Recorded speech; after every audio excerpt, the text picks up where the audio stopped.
সরকার অনুমোদিত ফেনীর একমাত্র English version Starline spout international স্কুলে বার্ষিক ইংরেজি বিতর্ক প্রতিযোগিতা অনুষ্ঠিত হয়েছে। প্রতিযোগিতায় গ্রুপ এতে টেকনোলজি বিষয়ের উপর চ্যাম্পিয়ন হয় পক্ষে গ্রুপের আজমাইন উদ্দিন আরদি, হুমায়রা বিনতে আনোয়ার ও আসিফ নাহার আরিশা।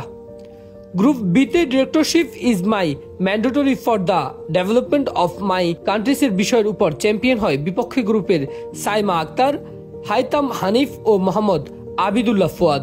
গ্রুপ সিতে English is essential for our educational ডেভেলপমেন্টের বিষয়ের উপর চ্যাম্পিয়ন হয় বিপক্ষ গ্রুপের তাসনিম ইসলাম, মিশকাত জাহান, প্রতিজ্ঞা ও শানজানাই সুলতানা।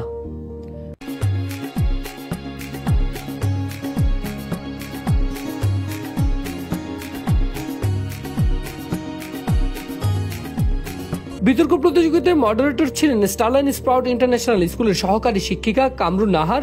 বিচারকদের দায়িত্বে ছিলেন সহকারী শিক্ষক আশরাফ উদ্দিন, সহকারী শিক্ষিকা আরাফাত জাহান ও সহকারী শিক্ষিকা রোকসানা আক্তার। এই ইংরেজি বিতর্ক প্রতিযোগিতার সার্বিক আয়োজন ও পরিচালনায় ছিলেন কনভেনর মোহাম্মদ আশরাফ উদ্দিন, সহকারী ইংরেজি শিক্ষক এবং তার টিমের সকল সদস্যবৃন্দ।